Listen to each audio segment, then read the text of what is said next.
Bismillahirrahmanirrahim. Assalamualaikum warahmatullahi wabarakatuh. Nama Ibu Nurhami Abdul Qadir SKM MPD. Hari ini adalah pertemuan perdana kita dalam mata pelajaran pemrograman dasar. Hari ini kita akan belajar kegiatan belajar 1, yakni pengantar algoritma. Simak ya video berikut ini.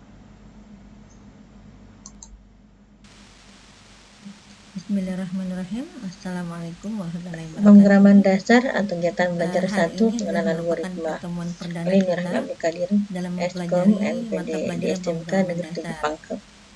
Hari ini kita akan belajar tentang pengenalan algoritma. Mohon disimak ya anak-anakku.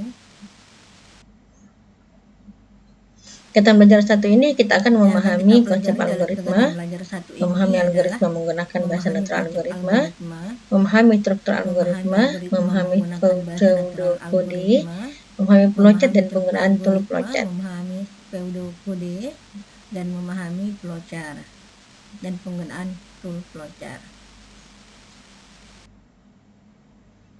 Memahami konsep algoritma. Sekarang kita akan Bapak penemu algoritma itu sendiri adalah Muhammad bin Musa al-Khawarizmi. Al-Khawarizmi itu di dalam bahasa Inggris namanya berubah menjadi algoritma.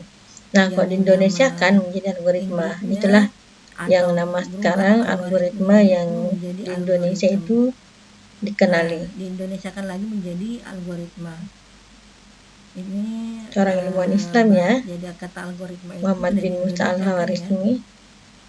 Saya cukup bangga padanya. Kemudian definisi algoritma itu sendiri adalah urutan langkah-langkah logis penyelesaian masalah yang disusun secara sistematis.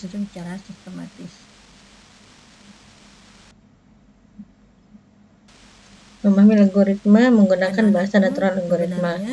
Jenis-jenis bahasa pemrograman itu ada 2 bahasa pemrograman tingkat rendah, yakni bahasa mesin dan biner, dan kemudian bahasa pemrograman tingkat tinggi. Nah, bahasa pemrograman tingkat tinggi ini yang akan nanti kita pelajari salah satunya, yakni Pascal. Nah, bahasa pemrograman tingkat tinggi sendiri itu ada beberapa macam. Dan untuk mempelajari bahasa pemrograman tingkat tinggi antara lain ada namanya bahasa prosedural, itu Algol, Pascal, Fortran, Basic, COBOL, dan C. Yang akan kita pelajari nanti bahasa prosedural yakni Pascal ya. Dan bahasa tingkat tinggi lainnya yang berupa fungsional, logo, APL, LISP. Ada juga bahasa tingkat tinggi deklaratif atau dikatakan prolog. Ada juga object oriented murni seperti SMARTVAL, Eiffel, Java, dan PHP. Tapi untuk pemrograman dasar ini kita akan mempelajari Pascal. Nah, struktur algoritma itu sendiri adalah untuk menggambarkan suatu algoritma yang akan dikomunikasikan kepada pemakai perangkat lunak.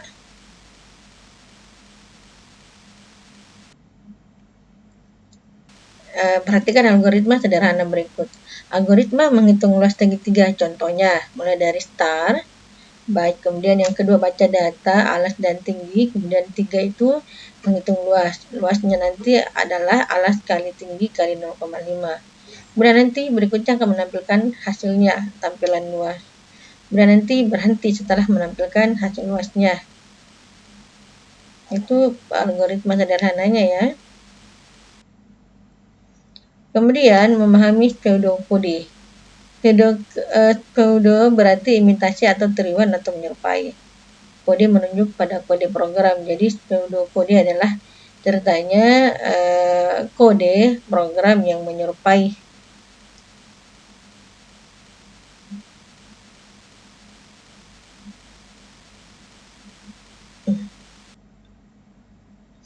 Contoh pseudokode seperti ini sendiri itu sama dengan algoritma tadi, mulai dari start, kemudian nanti read-nya ini atau inputnya adalah skala tinggi, kemudian luas sama dengan 0,5 kali alas skala tinggi, dan terakhir setelah menghitung luasnya ada hasilnya print luas, dan terakhir stop, berhenti.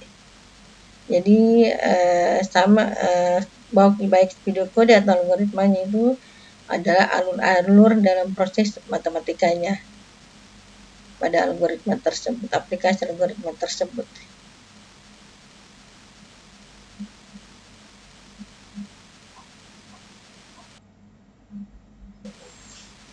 Kemudian memahami flowchart dan penggunaan tool flowchart. Nah, setelah tadi kita mempelajari tentang algoritma dan kode-kode, ada namanya bagan alir. Bagan alir ini maksudnya adalah flowchart, di mana bagan cara yang menunjukkan di dalam suatu program secara logika. Flowchart merupakan alat yang banyak digunakan untuk menggambarkan algoritma dalam bentuk notasi-notasi tertentu. Nah, flowchart itu sendiri seperti gambar bidang datar pada matematika. Jadi dilambangkan seperti misalkan mulai atau N dilambangkan dalam bentuk bulat oval. Kemudian aliran data dalam bentuk arah panah.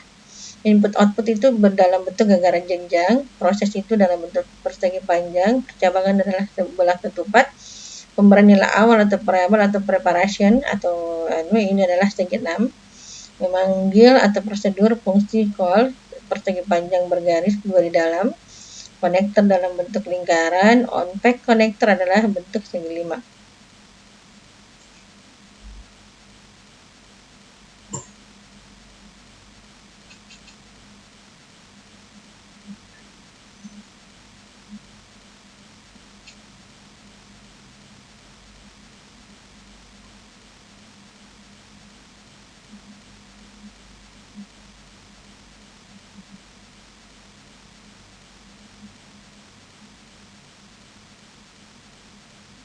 Jadi flowchart ini adalah sama bidang datar namanya algoritma.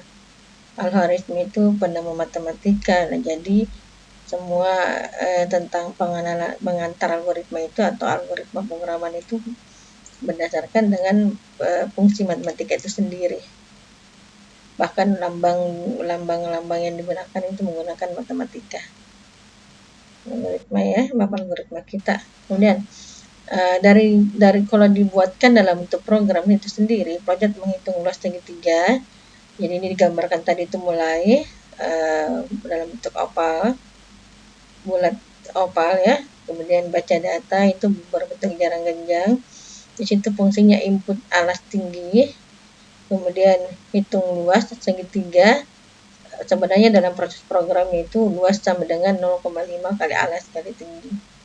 Kemudian output program itu sendiri atau hasilnya ring luas dalam bentuk jajar genjang, kemudian terakhir end stop atau berhentinya program.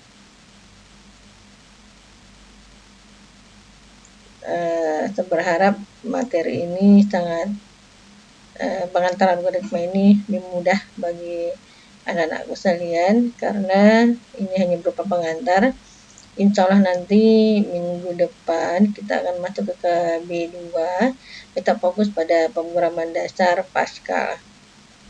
Jadi siapkan bahan dan materinya untuk mempersiapkan tentang Pascal tersebut.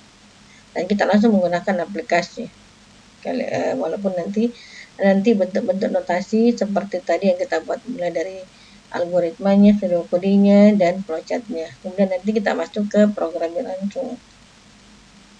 Oke, terima kasih banyak atas perhatian anak-anakku sekalian. Semoga materi pembelajaran hari ini sangat bermanfaat bagi kalian semua. Wassalamualaikum warahmatullahi wabarakatuh. Bismillahirrahmanirrahim. Assalamualaikum warahmatullahi wabarakatuh.